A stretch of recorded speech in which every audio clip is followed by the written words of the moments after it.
Bienvenue sur la chaîne de la PPM. Dans cette vidéo, on va étudier le signe d'une fonction polynôme du second degré dans le cas général. Une fonction polynôme du second degré, c'est une fonction définie sur grand R, pouvant s'exprimer sous la forme f de x égale ax au carré plus bx plus c, avec a, b et c réels et a non nul. Dans le TP de la vidéo précédente, on a étudié un cas particulier et on a réussi à déterminer le tableau de signes de la fonction définie sur R par f de x égale 5x au carré moins 30x plus 41, en résolvant d'une part l'équation f de x égale 0, et d'autre part en insérant ces valeurs dans le tableau de variation. Et maintenant, comment faire pour le cas général? Considérons une fonction f polynôme du second degré. Pour exploiter notre méthode expérimentale, l'idée serait de repartir de la forme canonique afin de résoudre l'équation f de x égale 0, puis d'insérer les résultats dans le tableau de variation de f afin de trouver son signe.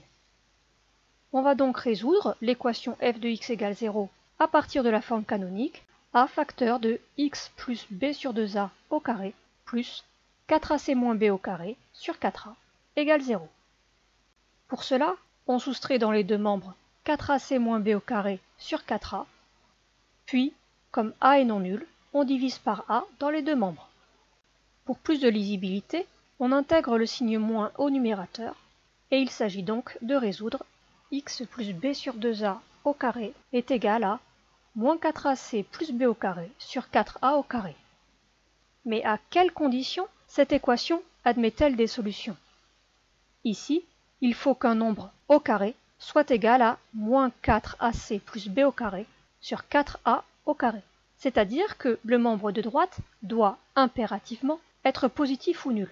Mais comme 4a au carré est lui-même strictement positif, cette équation a des solutions si et seulement si moins 4ac plus b au carré est positif ou nul.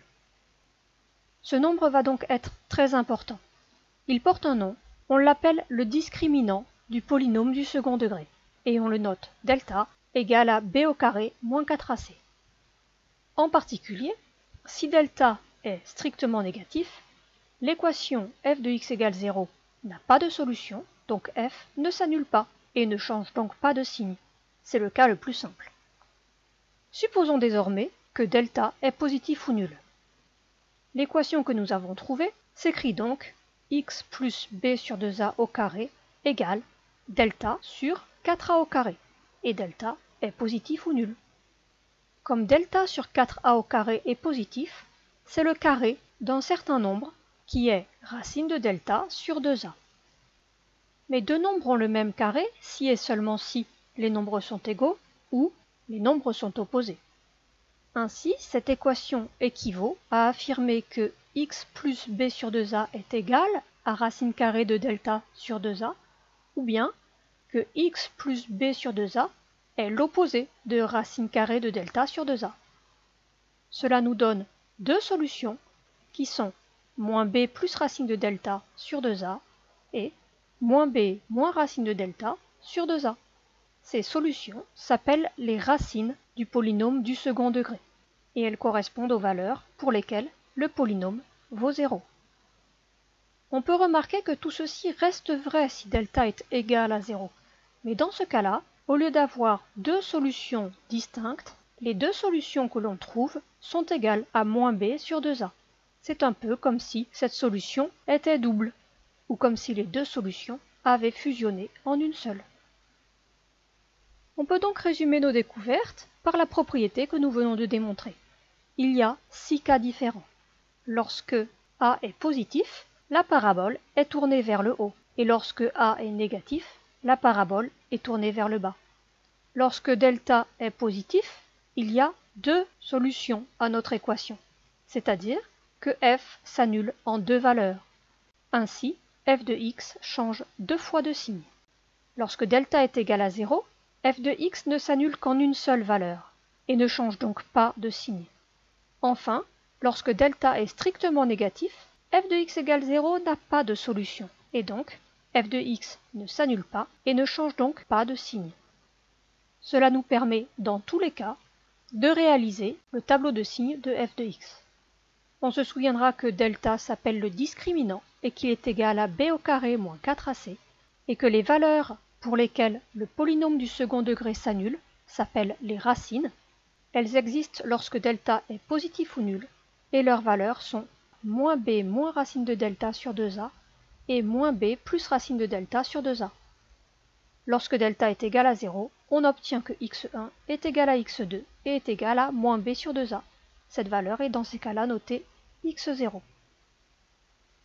Lorsque le discriminant est positif, il y a une autre propriété importante, c'est qu'on peut factoriser l'expression du polynôme sous la forme f de x égale petit a facteur de x moins x1 facteur de x moins x2, où petit a est le coefficient de x au carré dans la forme développée réduite, et x1 et x2 sont les racines du polynôme, éventuellement égales entre elles dans le cas où le discriminant est nul.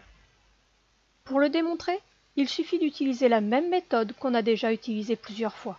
On exprime f de x sous la forme canonique, on factorise par a qui n'est pas nul, puis on fait apparaître la différence de 2 carrés car delta est positif ou nul, et on factorise avec une identité remarquable. On retrouve alors que x1 et x2 ont pour expression moins b moins racine carrée de delta sur 2a et moins b plus racine de delta sur 2a.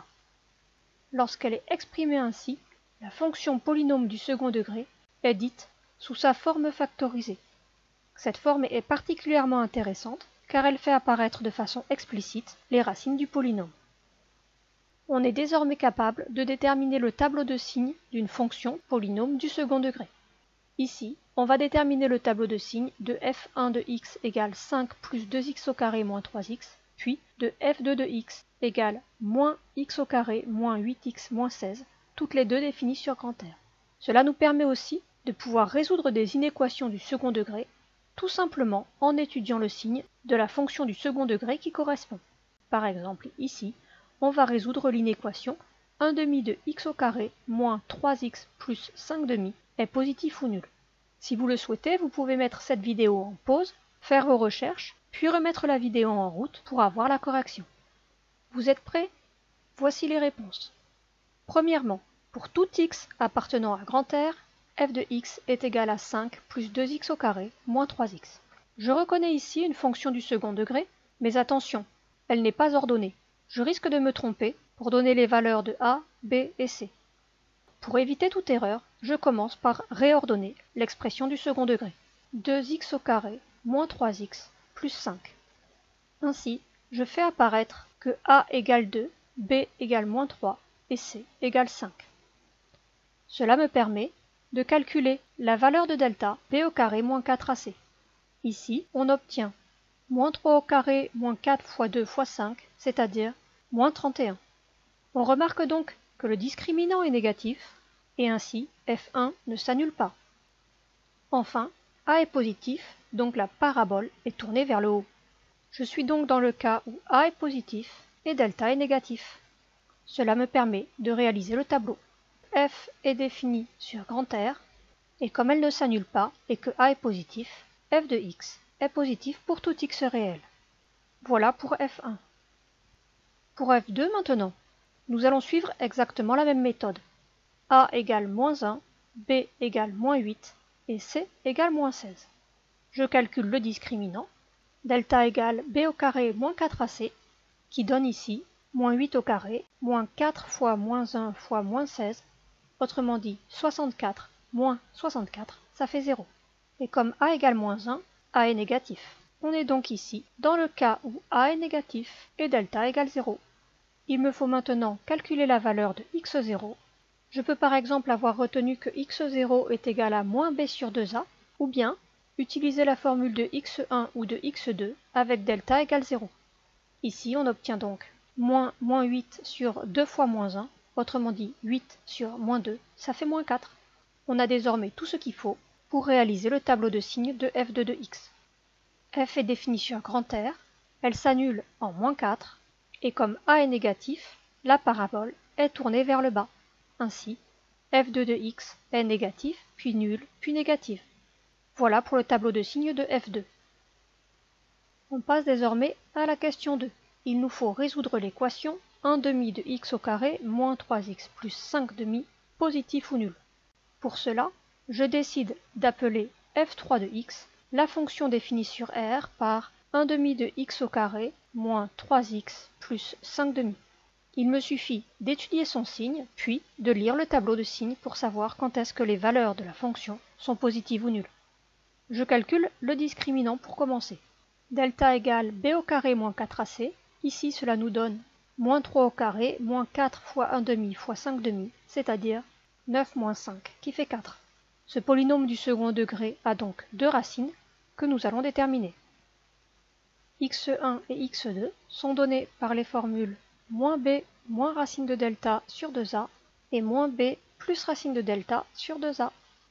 On remplace par les valeurs de a, de b et de delta pour trouver les résultats. Les racines sont 1 et 5. Et comme a est positif, cela me permet de réaliser le tableau de signes de f3. f3 s'annule en 1 et en 5, et nous sommes ici dans le cas où a et delta sont positifs. L'ordre des signes dans le tableau est donc plus, moins, plus. Il ne me reste plus qu'à lire le tableau pour conclure. L'ensemble des solutions de l'inéquation 1 demi de x au carré moins 3x plus 5 demi, positif ou nul, est l'ensemble moins l'infini 1 fermé union 5 plus l'infini. Et voilà pour ces exemples. De cette vidéo, on retiendra plusieurs choses.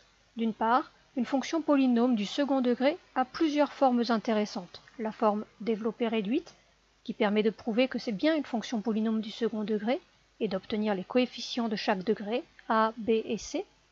La forme canonique, qui permet d'obtenir les variations de la fonction polynôme du second degré, et fait apparaître explicitement les coordonnées du sommet de la parabole, alpha et bêta.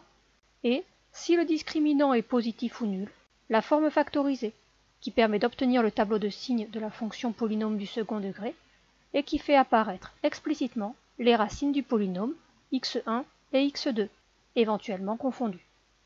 D'autre part, on retiendra que l'ordre des signes dans le tableau de signes d'un polynôme du second degré ne dépend que du signe de a et du signe du discriminant delta. Il y a 6 cas différents que l'on peut mémoriser facilement grâce au schéma représentant la parabole dans un repère. Dans une prochaine vidéo, on verra comment bien choisir la forme développée réduite, canonique ou factorisée afin de résoudre différents problèmes du second degré. Si cette vidéo vous a plu, vous pouvez mettre un pouce bleu et un commentaire sous la vidéo.